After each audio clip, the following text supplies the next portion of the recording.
suppose you're wondering what on earth I'm doing under my apron. Many years ago, when I was the mistress of my house, I had so many children underfoot that I had to find a place to go and pray. The scriptures tell us that we're to find a prayer closet. Well, I didn't have a closet in the parsonage, and so I had to carve out my own little place of quiet. It was in the corner of my kitchen. And whenever I retired there to that chair in the corner of the kitchen, and I placed my apron over my head, this is when I entered into communion and prayer with God. I was born in London, England, on January 20th of 1669. I was christened by the name of Susanna Ainsley, but my family called me Suki. Yes, now I am in my aged years. My sons John and Charles have asked me to write my memoirs. They're thinking that perhaps my life story would be an encouragement to other women as they read about how God was at work in my life. In the book of Genesis, God told Adam and his wife Eve to be fruitful and multiply. My parents did likewise heed to that instruction. I was their last and youngest to be born of their brood of 25 children. One morning when I could not find Sammy, he had disappeared for quite some time. When mealtime came, I could not find him, and so I went outside to call on him. Sammy! Sammy, where are you, dear? And no one could find him anywhere. We asked the village children if they'd seen him. They said, no, we haven't seen him in days. We don't know where he is either. I was very, very concerned, and I began to pray earnestly that God would help us find Sammy. I came back into the home and I just said, oh Lord, where is Sammy?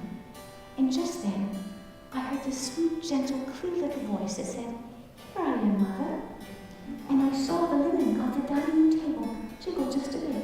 I went over there and I picked up the linen, and there was Sammy with his beautiful blue eyes looking up at me, holding his little cat. I picked him up and I held him in my arms, and I said, Samuel, you can speak.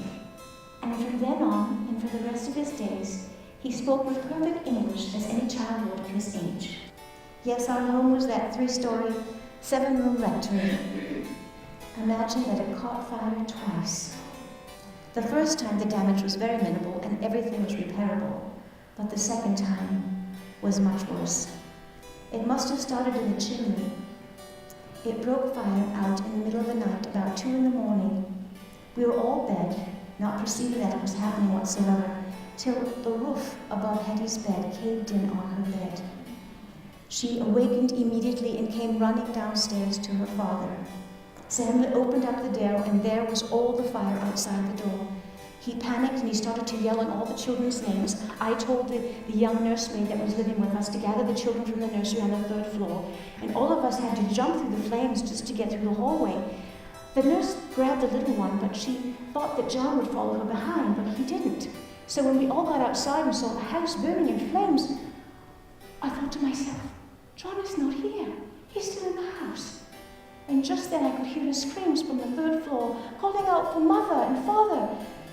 Well, Samuel, my husband, he went into the house, but there were so many flames on the stairs he couldn't risk it.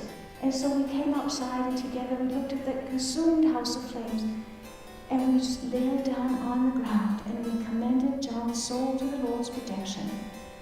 Just then, his little face appeared in the window on the 3rd floor. His hand opened the window, and just then 2 men from the community decided to climb up on the rafters on the outside of the building, reach for poor little John, and pulled him down to safety.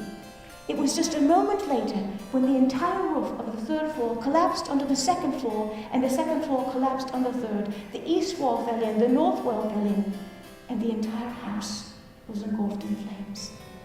In 15 minutes, the Epworth Rectory was burned to ashes. But all of us had survived.